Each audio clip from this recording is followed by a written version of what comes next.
Luffy est au courant de ce qui se trame sur Elbaf, le Haki royal d'Imu a traversé le pays des géants et a éveillé la fureur des puissants guerriers reposant dans le premier monde. Dans cette review, vous allez tout découvrir de ce que veut vraiment faire Imu sur cette île et que signifie briser le cœur d'Elbaf. Vous découvrirez également les nouveaux pouvoirs que Luffy va utiliser dans sa forme Nika pour repousser l'envahisseur démoniaque avec un retour de sa forme Nightmare modifiée grâce au monstre des cauchemars de Killingham. Pour finir, nous nous pencherons sur le cas de la mystérieuse Mosa et là encore, j'ai une idée sur sa véritable identité qui risque de vous surprendre. La semaine prochaine, pas de chapitre les bros, donc pas de review. Désolé, ces derniers temps, j'ai pas eu le temps de préparer de vidéo en avance, surtout avec la grosse dinguerie que je vous mijote depuis quelques mois. Alors pour combler le vide, nous allons faire comme le mois dernier, poser toutes vos questions relatives à One Piece ici même en commentaire de cette vidéo et j'en sélectionnerai un maximum pour y répondre le week-end prochain. Critiques, analyses, théories, débats, c'est à vous de décider et de me questionner sur tout ce qui vous intéresse dans cette œuvre qui nous rassemble. Je compte sur vous, spammez autant que vous le voulez, feu vert. En attendant, la grosse analyse va débuter après un court placement de produit. Merci à tous et à tout de suite.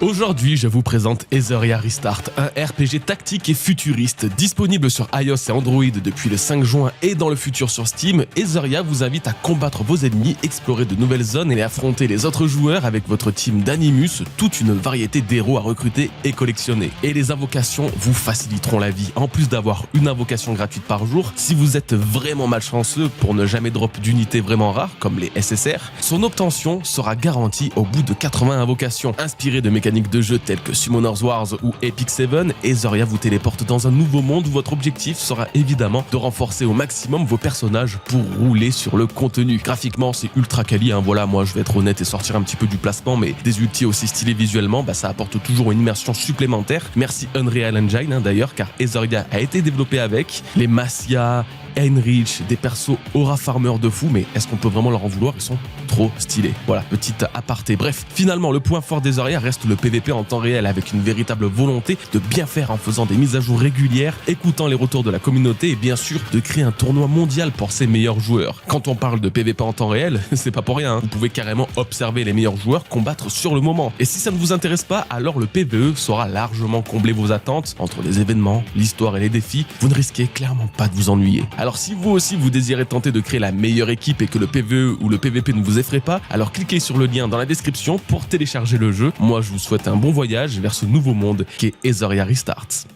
Alors pour une fois, depuis tard l'époque, parlons un peu de la mini-aventure, puisque oui, elle continue. Faut avouer que l'épisode du chapitre précédent avait presque ce goût de...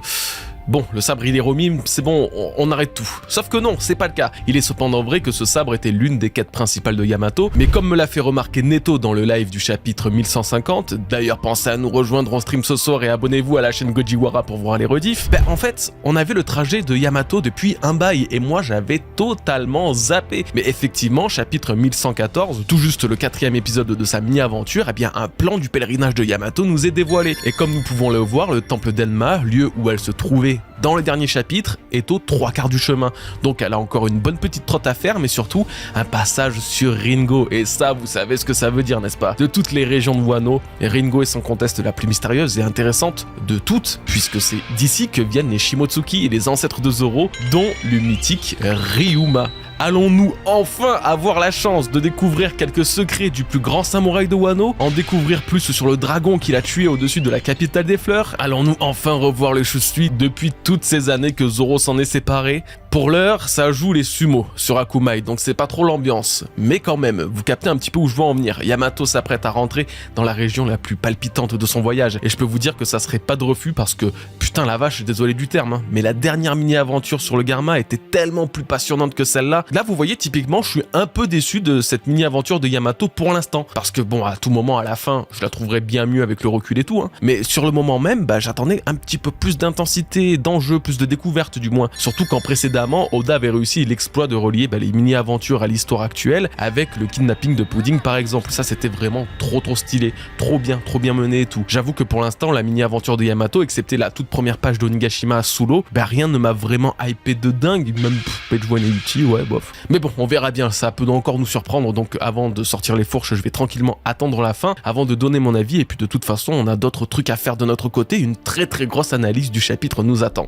Du côté d'Elbaf, c'est toujours autant la galère et de plus en plus de géants se transforment en démons, et ce sans même avoir besoin de l'intervention d'Imu. Apparemment, et d'après la représentation du jeu de plateau, Oda laisse comprendre que si 2 démons passent à côté d'un géant non corrompu, il le deviendra inévitablement, comme si leur aura démoniaque influençait toutes les vies aux alentours. Alors ce jeu de plateau là, c'est le River Sea, ce qui vous rappellera évidemment la dernière technique d'Imu, le Domi Riversi, qui transformait les géants en diables. Au Japon, il est plus connu sous le nom d'Othello, et le principe reste absolument le même, encercler les pions adverses pour les retourner dans ta couleur. Imu n'a donc plus rien à faire, la malédiction et le pacte du diable se répandent comme une traînée de poudre sur Elbaf en direction de Yarul. Alors ça ok, mais ce ne sont pas les seuls, les cauchemars des enfants aussi continue d'attaquer. Killingham apparaît enfin dans sa forme hybride et je retire tout ce que j'ai dit à son sujet, pensant naïvement qu'il serait peut-être un petit peu différent des autres vu le fruit du Kirin, qui se veut être, vous voyez, une créature bienveillante et tout, les nuages blancs.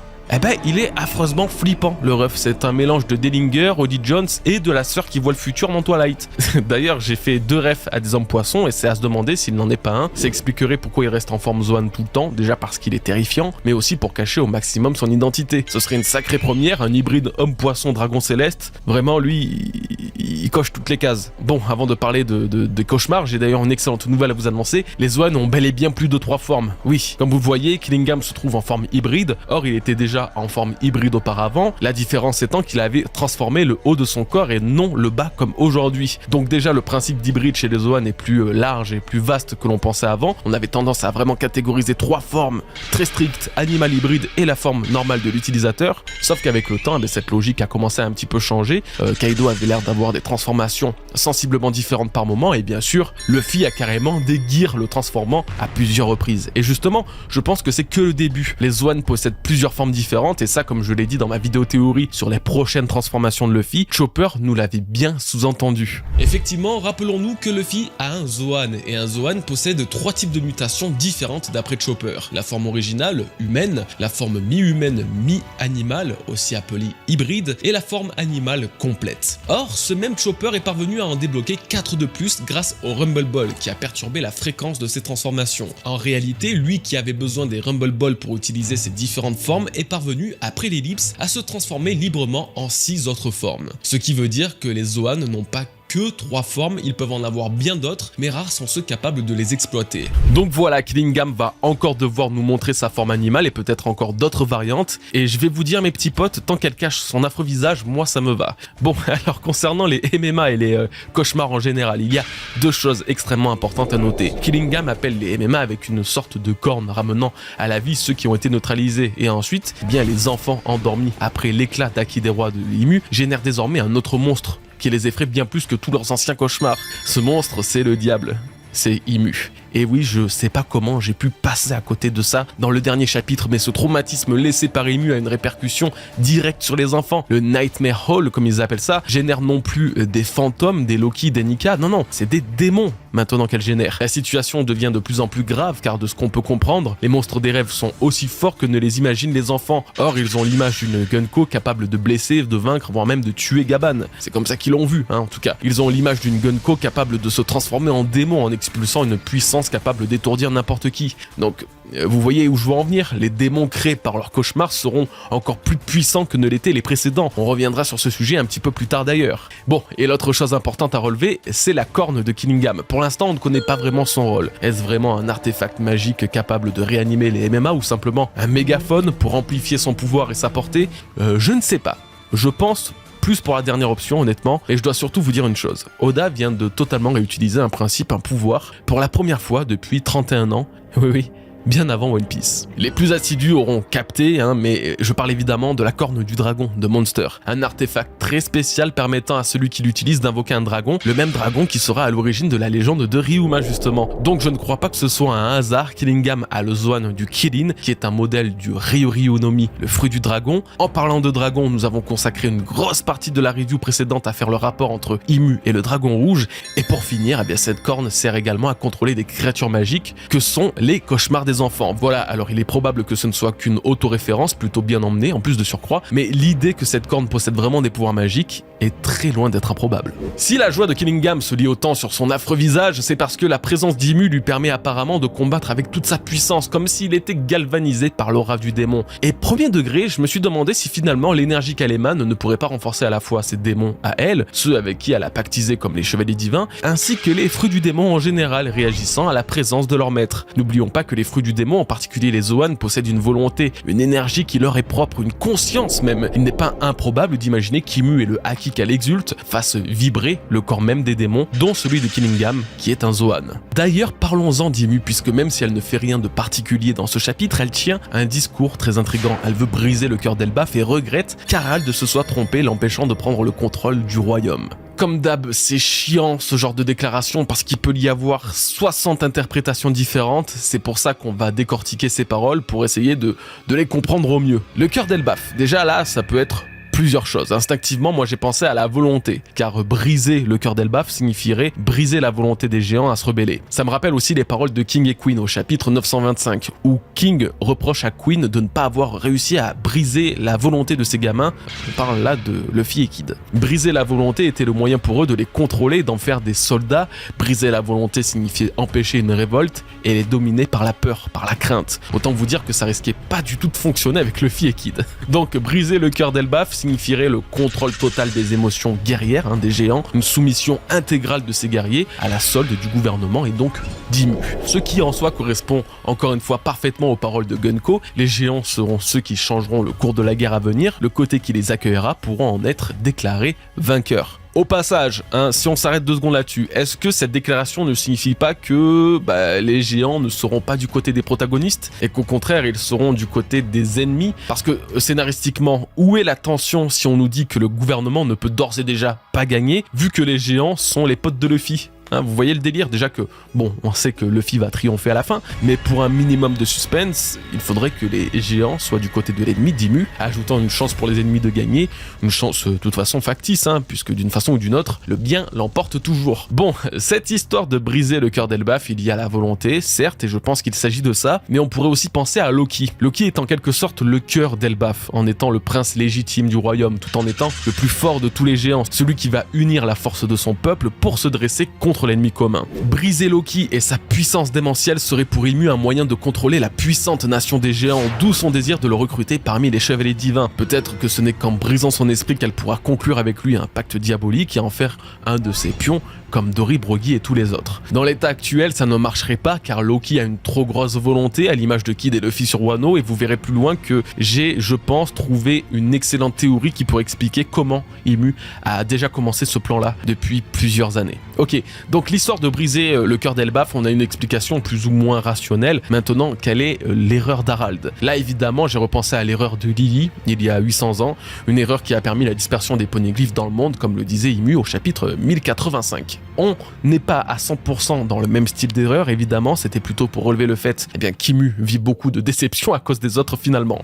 Donc concernant Harald, j'ai 2 scénarios. Cette erreur serait liée à Chebek, lui qui a visité Elbaf il y a plus de 39 ans. On ne connaît pas les raisons de sa venue sur l'île, mais il aurait suffisamment marqué Loki pour devenir son idole. Chebek étant le plus puissant et influent pirate avant l'ère de Roger, il y a fort à parier qu'il se soit mêlé de la politique d'Elbaf. J'aurais eu tendance à dire que Chebek voulait peut-être recruter les géants d'Elbaf pour détruire le gouvernement, vu que les Rocks menaient des actions terroristes d'après Sengoku contre le pouvoir suprême et représentaient en quelque sorte en fait les révolutionnaires de l'époque. Le problème avec cette théorie, c'est que ça remonte à bien trop longtemps. Harald est mort il y a seulement 14 piges, et c'est plutôt à cette époque-là qu'il a dû faire quelque chose qui n'a pas plu à Imu. Alors voilà l'autre scénario que j'ai, Imu voulait recruter les géants non pas par la force mais par la diplomatie. Et oui, craignant d'éveiller la colère de cette nation, elle a proposé à Harald un pacte pour l'aider et se joindre au gouvernement le jour où Nika reviendra. Derrière cette décision, cet ultimatum, Imu savait très bien que Nika n'avait pas l'image la plus parfaite, même au sein des géants. La preuve, les enfants le craignent comme on a pu le voir avec les monstres des cauchemars, mais surtout Harald lui souhaitait la paix. Alors que Nika est considéré comme certains comme le dieu destructeur. Pour quelqu'un qui veut la paix, ça marche pas trop, ça matche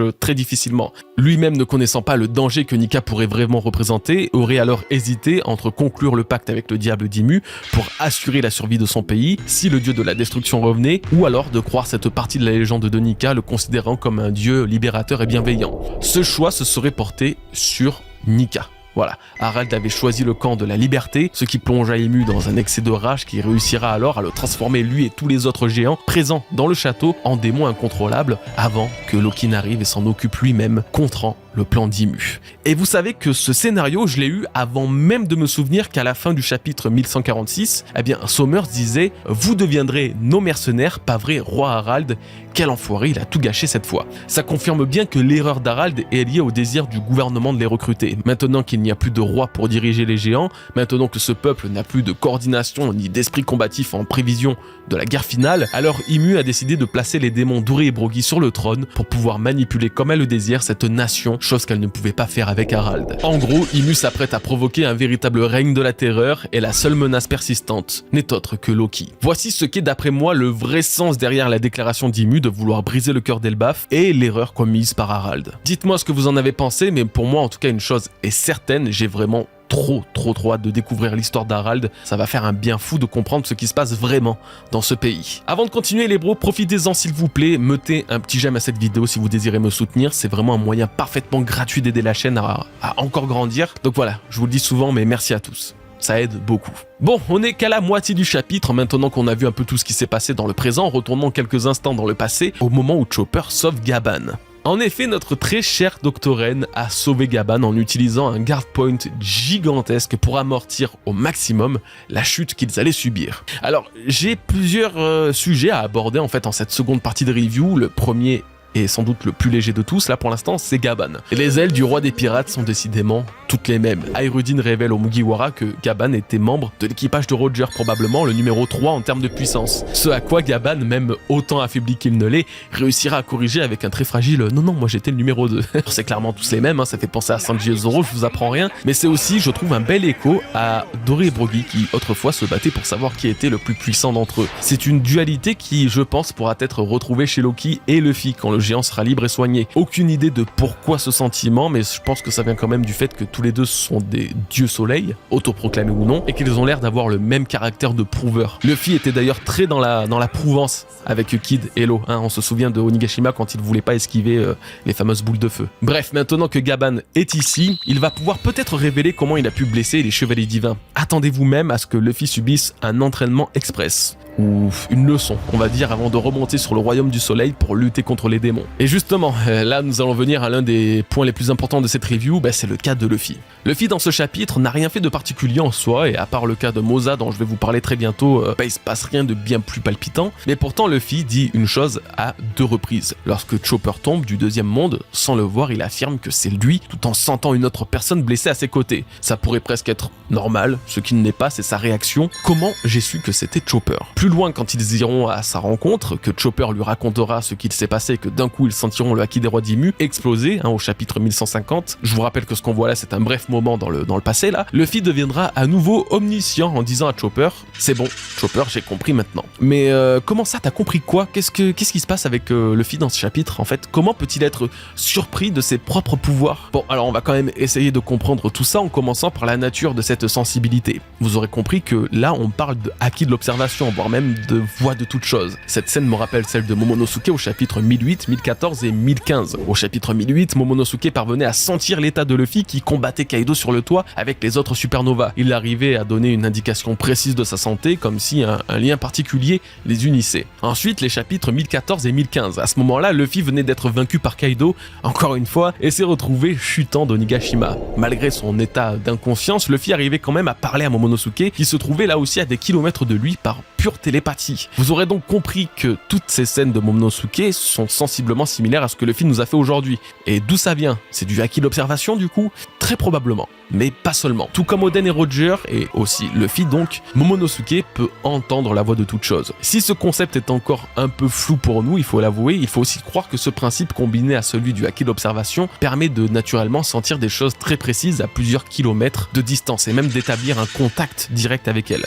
Quand Luffy s'étonnait de savoir que c'était Chopper qui est tombé, c'est pourtant exactement ce que faisait Momonosuke en sentant l'énergie de Luffy au chapitre 1008. Et pour dire vrai, je pense même que ce sont la combinaison de 3 pouvoirs en un seul qui confère cette omniscience à Luffy. Tout d'abord, il y a la voix de toute chose, alors permettant une compréhension et une écoute particulière de l'univers qui l'entoure. Le haki de l'observation, cette capacité à se focaliser sur une personne ou un événement isolé à plusieurs kilomètres. Et pour finir, eh bien, évidemment, le haki des rois. Le haki des rois n'aura pas qu'une utilisation offensive combinée au haki de l'armement. Il faut aussi qu'il ait un rôle à jouer dans le haki de l'observation, qu'il confère encore un grade supérieur. Le pouvoir de Shanks capable de cibler Ryokugyu à des kilomètres de Wano était absolument spécial et on n'avait jamais vu ça. Sans même se trouver sur l'île, il arrivait à communiquer avec lui et en fait, ça serait tout simplement ça, le haki des rois et le haki de l'observation combiné. Et si Luffy s'étonne de débloquer ce pouvoir que maintenant, eh bien plusieurs explications peuvent se faire. Peut-être que ses sens se sont aiguisés, il est devenu plus sensible à cause du danger qui émane du royaume du soleil. Peut-être qu'à force d'être entouré de puissants personnages comme Loki et Gaban actuellement, ou d'avoir affronté les doyens sur Egghead, certains de ses talents se sont encore une fois affûtés, affinés. Peut-être aussi que ça a un rapport avec les fameuses paroles de Louis Arnott sur le temps passé à Elbaf qui reste toujours très mystérieuse et très intrigante. Mais en tout cas, une chose est certaine, c'est que ce pouvoir, c'est un pouvoir que l'on a vu chez Momonosuke, il n'y a pas si longtemps. Et c'est un pouvoir que Luffy finira bientôt par totalement maîtriser pour le prévenir du moindre petit danger. Et pour le coup, le danger, c'est pas ce qui manque là-haut. Ça, encore une fois,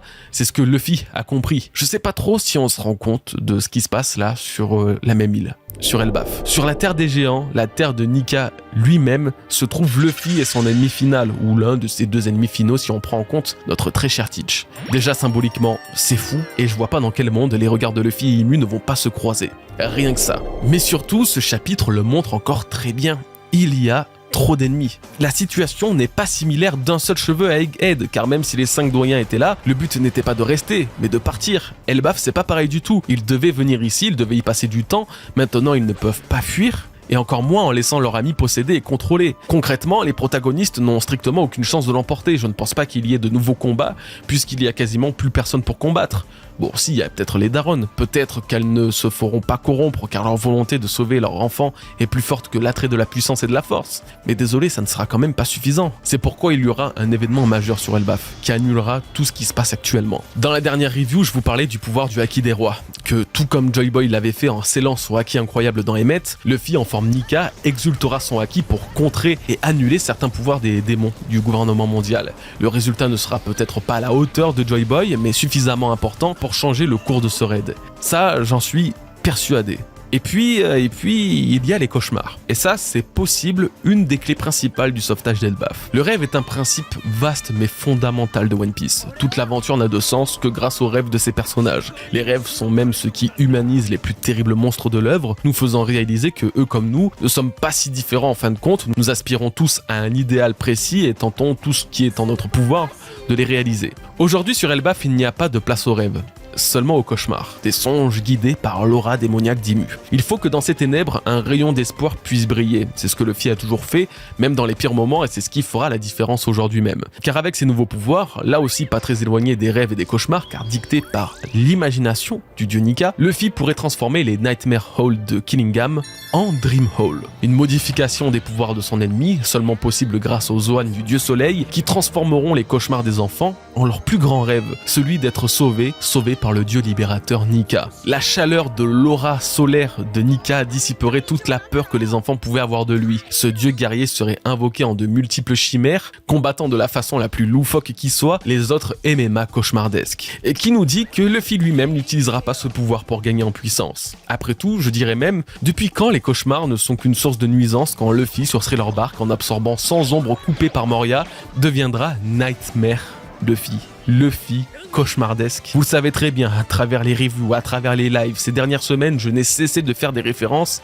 à Thriller Bark, et comment cet arc est un parfait parallèle à ce qu'il se passe aujourd'hui avec Imu. Mais il y a un truc que je n'ai pas mentionné, pourtant primordial à cet arc, c'est bien Nightmare Luffy. Ce Luffy démoniaque était pourtant du bon côté, il était toujours parfaitement conscient de ce qui étaient ses ennemis et qui étaient ses amis. Avec les pouvoirs infinis de son Gear 5 et sa nature indomptable, Luffy retournerait la puissance de son adversaire contre lui, qu'il soit corrompu par l'aura démoniaque d'Imu ou des géants, ou encore qu'il dévore les rêves des enfants pour s'attribuer une nouvelle puissance. Il s'agirait là d'un des moyens de repousser l'invasion démoniaque d'Imu par les pouvoirs de Nika. Dans une forme géante et terrifiante, Luffy incarnerait à la perfection le dieu libérateur Nika, en aidant les géants à lutter contre leurs ennemis, mais aussi le dieu destructeur de par son apparence cauchemardesque.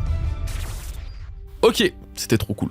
Mais maintenant, parlons de Mossa. Alors je vais être très sincère avec vous à l'introduction de ce perso, enfin si on peut vraiment parler d'introduction puisque ce n'était qu'une voix à travers d'un Denden Mushi, j'avais strictement aucune idée concrète de qui ça pouvait être. Vraiment zéro inspi, ça m'évoquait que dalle. Mais là dans ce chapitre, un truc m'a fait tilt, je sais pas, j'ai l'impression d'avoir trouvé qui est Mossa. C'est bizarre de l'entendre dire de ma bouche. Oui, c'est très vantard, mais quand même, je pense que vous aussi ne resterez pas totalement indifférent à cette théorie. Je vous explique. Tout d'abord, petit rappel de qui est Mossa. Très simplement, c'est la personne avec qui Loki discute depuis longtemps. Ils ne se sont jamais vus, jamais rencontrés, mais Loki a l'air de tenir à elle car il souhaite la protéger depuis qu'une expérience l'a traumatisée dans le passé. Voilà. Et ça s'est stoppé là-dessus en fait. C'était au chapitre 1134 et la page d'après, Shamrock et Gunko ont débarqué sur Elbaf. Donc dans ce nouveau chapitre, Mossa rappelle Loki et lui dit qu'à cause de quelque chose, ils ne pourront plus s'appeler. Et moi, ça m'a paru bizarre parce que je venais de capter à l'instant que c'est Mossa qui appelait toujours Loki. Et ce, quand elle le voulait. À des moments bien précis. Au chapitre 1134, il était seul, Luffy venait tout juste de remonter sur Elbaf avec les autres et à part le Denden Mushi qui est apparu d'on ne sait où, personne n'assistait à cet échange. Il est important de noter que c'est elle qui a appelé Loki et non l'inverse, vous comprendrez vraiment l'importance après. Et aujourd'hui, étonnamment, c'est la même chose, c'est-à-dire que Mossa a de nouveau appelé Loki. Et tout ça pour dire que c'est fini, ils ne pourront plus vox sur Discord. Est-ce que vous voyez juste un peu où je veux en venir? Sans que Mossa soit présente physiquement autour de Loki, ou en tout cas normalement, elle savait quand même quand l'appeler. C'est pourquoi j'ai commencé à me dire, et si Oda nous prenait pour deux grosses dindes depuis quelques mois avec cette Mossa pour qu'en fait, ce ne soit qu'une illusion. Voilà, plus précisément que Mossa soit peut-être une création de Loki, un résultat de sa folie, une amie imaginaire après avoir été enchaîné 6 putains de longues années sur l'arbre d'Adam. Une explication par la même occasion des mots de Louis Arnott sur le danger de rester trop longtemps sur Elbaf, même Loki, le puissant prince maudit, en aurait des séquelles. Ça serait vraiment trop stylé que Mossa ne soit qu'une création, une chimère de l'esprit de Loki pour passer le temps et garder un semblant de contact et de relations sociales. Mais après je me suis dit que ça ne pouvait pas être que ça. Parce que limite ça servirait à rien en fait. Il y aurait pas d'enjeu, pas de rebondissement. Ok, ça serait triste, mais c'est tout. Surtout que dans ce chapitre, Loki n'est pas seul quand elle appelle. Et instantanément après cette réflexion, la meilleure des explications que je pouvais m'apporter jaillit de mon esprit. Et si finalement, depuis le début, Mossa, ce personnage discret que personne ne semble connaître, serait le personnage au centre de toute notre attention depuis 2 semaines. Je parle évidemment de Nerona Imu. Imu serait depuis le début Mossa. Elle se serait fait passer pour elle et voici ce qui m'a poussé à penser cela. Mossa dit qu'à cause d'une situation, ils ne pourront plus s'appeler. Or, à ce moment-là, dans la chronologie du chapitre et des événements, Imu n'est pas encore arrivée sur Marie-Joise, mais elle s'apprête à le faire puisque peu de temps après, ils ressentent son acquis des rois, celui expulsé au chapitre 1150. Signifiant alors que Imu, Mossa, aurait alors appelé Loki juste avant de débarquer sur Elbaf, expliquant pourquoi elle dit que la situation les empêchera de s'appeler à nouveau. Et quand tu as ça en tête, tu vois du coup beaucoup de choses différemment autour de Mossa. Par exemple, tout bête, mais le Denden Mushi qui, vous le savez, doit prendre l'apparence de son personnage, celui-ci est différent car c'est un modèle anti-froid, cachant son visage derrière un tas de poils, dissimulant probablement sa véritable identité. Pourtant, et là c'est peut-être qu'un effet d'optique, mais les yeux de ce Denden Mushi qui sont pour le coup sûrement similaires à ceux de Mossa, semblent être en spirale, comme ceux d'Imu. En tout cas, surinterprétation ou pas, ce ne sont pas des pupilles normales et traditionnelles, ça en a pas l'air. Ensuite, je vous disais à l'instant que le timing de l'appel de Mossa juste avant l'apparition d'Imu était ce qui m'a mis la puce à l'oreille. Et en relisant le chapitre 1134 de la discussion entre Mossa et Loki, j'ai remarqué que c'est précisément la page d'après que les chevaliers divins sont arrivés sur Elbaf. Le hasard fait tellement bien les choses qu'à chaque fois que Mossa appelle Loki, le gouvernement apparaît sur Elbaf, presque comme si elle essayait de le distraire. Alors vous allez me dire, ok, admettons, pourquoi pas, mais à quoi ça sert? Quelle est l'utilité? Eh bien, je ne vois pour l'instant qu'une seule raison, le corrompre. Imu l'a bien dit aujourd'hui dans ce chapitre, il faut briser le cœur d'Elbaf. Et le cœur d'Elbaf, en plus d'être la volonté des géants à combattre contre le gouvernement et tout, représente surtout Loki lui-même. Loki est le descendant direct d'Harald, Loki est le présumé consommateur du fruit légendaire des géants, mais surtout Loki est la plus terrible des menaces d'Elbaf. Le gouvernement le sait, Imu le sait, et sa prime dite spéciale en est la preuve. Le prince maudit serait tellement puissant mais surtout tellement dangereux que l'approche d'Imu n'aurait pas été frontale comme elle l'est actuellement, à cause de la grave situation sur Marie-Joise qui l'a poussé à venir terminer le travail ici, mais au contraire, Imu aurait tenté de manipuler Loki à travers ce personnage qu'est Mossa depuis des années. Mossa pourrait exister et être possédé par Imu, tout comme il pourrait parfaitement s'agir d'elle, le principe reste absolument le même, s'immiscer dans l'esprit de Loki pour le contrôler, le manipuler l'humanité, avec comme but et à terme de nullifier ses pouvoirs qui représentent pour elle une si grande menace. Ce plan elle aurait donc effectivement depuis des années, puisque ça fait longtemps qu'ils semblent se parler et se connaître, et Loki s'est assez attaché à elle pour vouloir la venger et la protéger des persécutions qu'elle a subies. Très prochainement, avec l'apparition d'Ymue sur Elbaf et la libération de Loki, ce dernier pourrait découvrir et réaliser que celle qu'il pensait connaître depuis toutes ces années n'est qu'un monstre ayant tenté de corrompre son esprit, chose qu'Ymue arriverait peut-être à faire sur Loki si ce dernier venait à apparaître devant elle. Alors du coup, c'est une théorie vraiment que je trouve très intéressante. Elle donne un rôle et une identité à Mossa parfaitement taillée aux événements actuels se déroulant sur Elbaf, avec ce côté manipulation et tout. Mais vous savez ce qui m'a fait vraiment le plus frissonner en pensant à cette théorie ? Premier degré, j'ai même encore un peu les frissons là, la chair de poule. C'est que les traumatismes que confie Mossa, donc Ymue, à Loki, seraient bien réels. Tous les personnages de One Piece ont un vécu, un passé absolument tragique, parsemé de mort, de solitude, de douleur et de tristesse. Que ce soit des pires êtres chez les antagonistes comme Doflamingo, aux enfants les plus doux chez les protagonistes comme Kuma, chacun a survécu à des traumatismes dont les mots ne suffiraient pas à en décrire l'horreur. Que vous aimiez ou non Ymue, le personnage et ce qu'elle incarne, vous pouvez être sûr d'une chose. Comme à chaque fois, Oda ne ratera pas son flashback. En partie car son flashback est relié à celui de Joy Boy et du siècle oublié. Et quand Loki lui demande si elle a encore traumatisé de l'horrible expérience qu'elle lui a racontée, ce à quoi elle répondra d'ailleurs que oui et qu'elle en tremble encore rien que d'y penser, eh bien, ça serait Ymue qui parle en fait. Cette expérience mettant en scène plusieurs personnes et un endroit, toujours d'après Loki, serait en réalité un récit du siècle oublié, une histoire antique dont seul Ymue se souvient et qui serait la genèse du mal qui l'habite. Un événement qui pourrait d'ailleurs être l'origine même de la grande guerre contre l'ancien royaume, il y a de cela 900 ans. En ayant tout ça en tête, cette première conversation entre Loki et Mossa résonne bien différemment, comme un cauchemar qui, des siècles durant, n'a cessé d'hanter celle qui se trouve pourtant au sommet du monde entier. Je sais pas si j'en ai trop fait, si c'est le cas désolé, mais j'ai tellement aimé cette idée, cette théorie que vraiment j'ai voulu vous la présenter comme je l'ai ressenti. Sur ces notes joyeuses, j'espère que vous avez quand même kiffé. Perso, moi c'était un vrai kiff et je pense que ça s'est bien ressenti. Et désormais vous savez ce qu'il nous reste à faire, lire et répondre aux questions que vous m'avez posées. Vous avez été très nombreux encore une fois.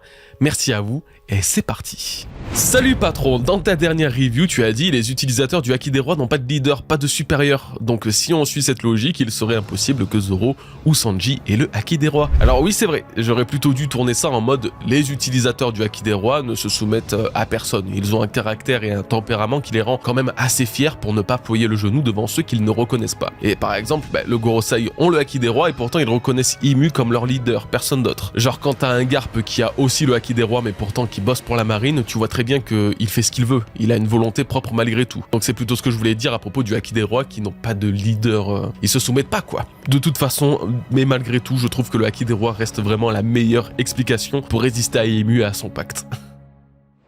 Yogoji, j'ai l'impression que les solutions vont venir de persos qu'on ne soupçonne pas à l'heure actuelle. Lilith, Bonnie, utilité de Kuma. Alors c'est vrai que j'en ai pas du tout parlé de ces personnages, c'est un peu un mélange aussi entre l'oubli et le choix assez volontaire puisque c'est difficile de déterminer leur place dans cet incident. Déjà Kuma, je pense que ça risque d'être compliqué vu qu'il est toujours inactif. Je sais pas s'il est capable de combattre plus qu'il ne l'a déjà fait sur Egghead. Concernant Lilith, elle pourrait apporter une connaissance supplémentaire au lecteur, mais je ne pense pas qu'elle soit d'une aide très particulière, sauf si Vegapunk a caché une arme ou une technologie sur Elbaf de façon à protéger la bibliothèque. Malgré tout, j'aimerais effectivement la voir en action, sachant qu'elle est la pro de l'armement. Et pour Bonnie, là c'est très intéressant. Encore une fois, je n'en ai pas parlé, mais bon, déjà elle est totalement apte à combattre et elle nous l'a bien prouvé. Son jeune âge n'enlève en rien sa puissance, son potentiel et son expérience aussi, mine de rien. Sur Egghead, elle a développé le power-up dont rêve chaque fruit du démon, une forme Nika. Donc oui, il est bien possible qu'elle revienne utiliser cette forme pour combattre, puisque de toute façon c'est son plus haut pouvoir offensif. Ymue pourrait d'ailleurs réagir en voyant une autre Nika que celui de Luffy. Donc vraiment, si un personnage parmi ceux cités doit bouger et surtout attaquer, ça serait Bonnie, qui irait peut-être jusqu'à changer l'âge des gamins géants endormis pour interférer dans leurs rêves et peut-être renfermer le Nightmare Hall. Bon, après que mon armée de Nika soit sortie par contre, j'ai vraiment trop kiffé le scénario pour qu'il soit mis en péril par Bonnie. Si on suit la logique de la construction des arcs de l'auteur, Luffy va se faire battre par Im, il va ensuite s'entraîner avec Gaban pour être haut niveau. Oui, totalement, même si ce n'est pas vraiment ce que je laisse sous-entendre dans cette vidéo, il y a quand même de grandes chances pour que Luffy échoue d'une manière ou d'une autre face à Ymue. Échouer, c'est par exemple aussi échouer à la toucher, échouer à la blesser, ou même échouer à sauver les géants, et pas forcément perdre comme une grosse merde. Parce que maintenant qu'ils sont en démon, les géants, qu'est-ce qui empêche Ymue de leur apposer la marque d'Abyss, hein, on n'en a pas parlé de ça, mais eux aussi pourraient donc avoir la capacité de se téléporter à travers le pentagramme démoniaque par lequel sont arrivés les chevaliers divins. De toute façon, pour moi, je vais pas vous cacher, il n'y a pas meilleur scénario qu'actuellement pour crédibiliser ma théorie sur l'ellipse d'entraînement d'Elbaf. Les pouvoirs démentiels que dévoilent Imu et les chevaliers divins seront la raison principale pour demander à Gaban un entraînement afin de connaître leurs points faibles. Mais en réalité, et plus le temps passe, et plus je me dis que peut-être et pour une fois, le gouvernement va réussir une de leurs missions, qu'ils parviendront à capturer les enfants ou des géants, et que ce sera pour Luffy et tous les protagonistes une raison supplémentaire à s'entraîner et à se préparer à une guerre d'envergure mondiale contre les démons du gouvernement. Je sais pas vraiment ce que ça va donner pour l'instant, mais plus que jamais, j'ai l'impression que nous touchons du bout du doigt à une nouvelle ellipse pour actualiser le niveau des Mugiwara et combler l'écart de puissance. Et il y en aurait bien besoin. On est d'accord qu'un des monstres là, c'est la représentation de Zunesha. Il viendrait d'Elbaf, ça expliquerait sa taille, une théorie sur son crime du coup.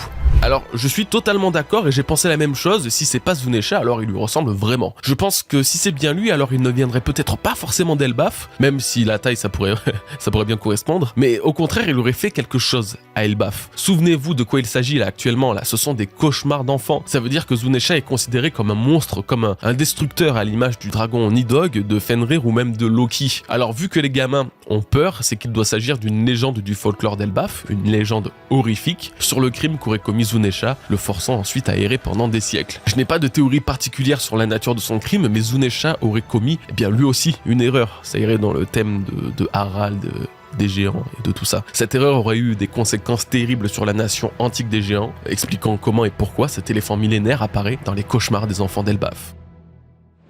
Yo Goji, merci pour les vidéos. Déjà, mais qu'est-ce que tu penses de la possibilité que Bonnie fasse rajeunir le vieux Yarul pour connaître la vérité sur ce qu'il s'est passé avec le roi Harald? Eh ben écoute, c'est un sujet, une question un peu délicate, car je suis à la fois ok et ça bloque un peu. En théorie, Bonnie pourrait bien rajeunir Yarul. Je sais pas si ça lui permettrait de récupérer ses souvenirs, mais ça pourrait être utile pour l'aider à récupérer de sa puissance ou de son agilité ou je ne sais quoi. Là-dessus, je suis à peu près d'accord, j'aime beaucoup, ça me plaît. Le problème étant le haki. Le pouvoir de Bonnie ne peut influencer n'importe qui. On l'a toujours vu l'utiliser en grande partie contre des randoms, donc on s'en rend pas forcément compte, mais quand il s'agit de personnages plus puissants, il y a la barrière naturelle du haki qui rentre en compte. Un personnage avec plus de haki que Bonnie sera insensible à son pouvoir. Exactement de la même manière que Kaido et Big Mom ne pouvaient être déplacés par la room de l'eau, car comme il le disait, leur haki était trop puissant. Encore en parlant de l'eau d'ailleurs, lorsqu'il se battait contre Barbe Noire et son équipage, il a réussi à briser l'effet du fruit du démon de Dokkyu grâce à son haki. Donc en gros, si tu considères que Bonnie a plus de haki que Yarul, ok, c'est possible. Cependant, je ne pense pas que ce soit le cas, et tout comme elle n'a pu transformer Saturne, elle ne pourra transformer Yarul, qui reste quand même l'un des plus grands guerriers géants. Merci pour ton contenu que j'adore, merci beaucoup mon ref. Tu penses quoi du personnage qui parle à Loki? Peut-être que c'est quelqu'un de marie-joise. Alors tu sais que au début, et en lisant ta question et même celle des autres qui m'avaient posé la même, je me suis mis à paniquer. J'étais vraiment en mode putain mais c'est tellement probable, pourquoi j'ai pas pensé à ça? Ma théorie que je kiffais tant est en train de tomber à l'eau du coup. Et même si je trouve l'idée très intéressante, je ne pense pas que Loki parle à quelqu'un de marie-joise. Tout simplement car s'il s'agit d'un esclave, en tout cas je ne vois pas ce que ça pourrait être d'autre, à marie-joise, eh bien je vois pas non plus comment un esclave pourrait avoir un accès à un Dendenmushi. Donc honnêtement je pourrais pas te donner tort, ni à toi ni à tous ceux qui pensent à cette théorie, mais il y a quand même ce gros détail à prendre en compte. Et de toute façon, je vais être honnête, pitié, j'espère que c'est pas le cas. Voilà, en tout cas moi je veux vraiment que ma théorie Imu également ça se valide. Je serais trop deg. Bon, et bien sur ces belles paroles les bros, nous allons nous quitter là-dessus. Encore une grosse review, un gros chapitre, c'était impeccable. Je vous rappelle que la semaine prochaine, One Piece est en pause, donc posez-moi toutes vos questions en commentaire à propos de One Piece, que ce soit des derniers chapitres, du futur ou du passé de l'œuvre, peu importe, et peut-être que je vous sélectionnerai, alors allez-y, spammez-moi ça. Voilà, donc comme d'hab, on se retrouve ce soir à 20h sur Twitch. Si vous n'êtes pas là, rediff sur la chaîne secondaire. Merci à toutes et à tous d'avoir été présents, et je vous dis à très bientôt les bros pour une nouvelle vidéo. Portez-vous bien, peace.